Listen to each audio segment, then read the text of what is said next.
राष्ट्रीय सेवा योजना कार्यक्रम के मंच पर विराजमान महाविद्यालय के संरक्षक और शिरोमणि प्राचार्य प्रोफेसर राम अवतार सर का मैं अभिवादन करता हूं।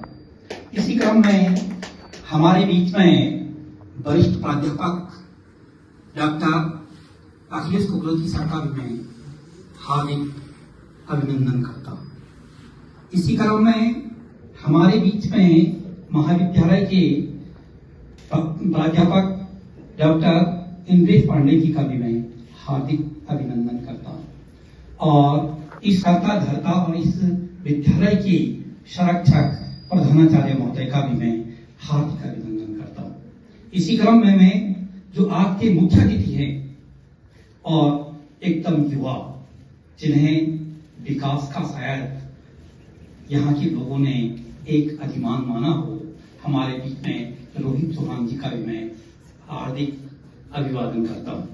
इसी क्रम में मैं भरत जी का भी हार्दिक अभिनंदन करता हूँ और हमारे बीच में बैठी हुई यही पे मैडम जो प्राध्यापिका है इस विद्यालय की, उनका भी मैं हार्दिक अभिवादन करता हूँ। हमारे बीच में बैठी भारत की युवा शक्ति जो भारत को नई दिशा को ले जाने के लिए आतुर है और राष्ट्रीय सेवा योजना में तत्परता से खड़ी है। राष्ट्रीय सेवा योजना का एस्पेक्ट सभी लोग जानते होंगे। राष्ट्रीय सेवा योजना राष्ट्र की सेवा और समाज की सेवा दोनों की सेवा के लिए यह बनाया गया।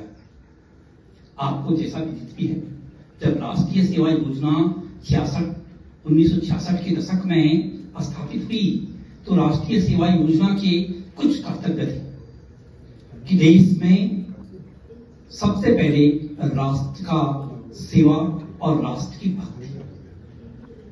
भक्ति किस आधार पे आपने देखा होगा। जो राष्ट्रीय सेवा का विशेष चिन्ह चक्र लिया गया है वो अशोक स्तंभ से लिया गया है और उस चक्र में 24 तिलियां।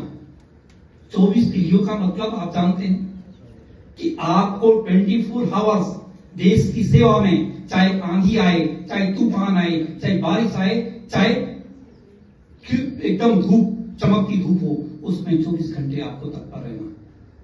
ये राष्ट्रीय सेवा का मुख्य लक्ष्य है। उसके साथ साथ जो अशोक के चिन्ह जो शेर बने हैं, शेर का मतलब है आप में शौर्य और पराक्रम से आप लगातार लबरेज हैं और आप वो युवा हैं जो देश में कुछ कर गुजरने के लिए, देश की सारी चीजें बदलने के लिए आतुर आप में। तो आपको इस जो 7 दिवसीय शिविर लगाने का मतलब होता है कि आप 7 दिन तक यहाँ पर राष्ट्रीय सेवा, समाज सेवा और व्यक्तित्व विकास के जैसे गुरु सीख खिलाएं, क्योंकि बीच बीच में आपके शैक्षणिक सत्र भी होंगे